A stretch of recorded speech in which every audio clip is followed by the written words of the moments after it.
Ontario's plan to put an end to fake vaccine certificates and exemptions.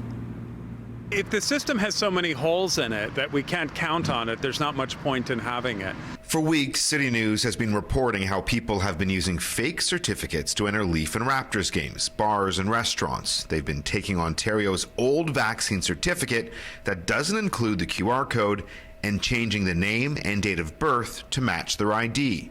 They've used everything from Photoshop to Snapchat. We even showed you how simple it is. Done. About 2 minutes and 13 seconds. I erased my name. I put it in. The font's a little bit bigger and a little bit darker.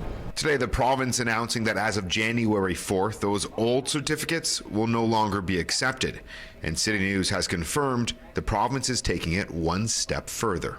Are you going to be mandating that businesses use the Verify Ontario app and actually scan the QR codes? Because if you're not scanning the codes, the system still doesn't work. That is our direction. Will there be fines if businesses aren't scanning? We do have an enforcement side that will be actively reviewing the implementation of the verification process. Bioethicist Carrie Bowman calling today's move a common sense correction of the public health measure. Because it could be verified. And, we know that there's fraud, and we know that fraud is easy to enact. Therefore, we need to move towards the QR code. The Ford government also tightening the rules on medical exemptions. Doctors' notes will no longer be accepted as proof.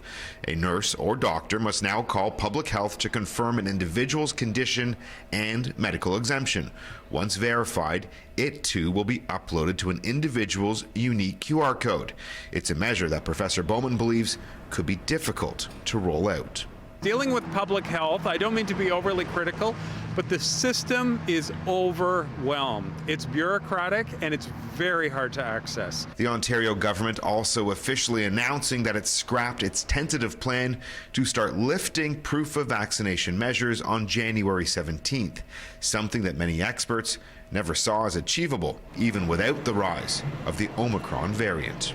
That does not surprise me in the least. And I think right now, in late 21, there's a tremendous amount of uncertainty as to how the new variant is going to affect the global pandemic and also the national pandemic within Canada. We simply don't know. An important reminder, you don't need a smartphone to use your QR code vaccine certificate.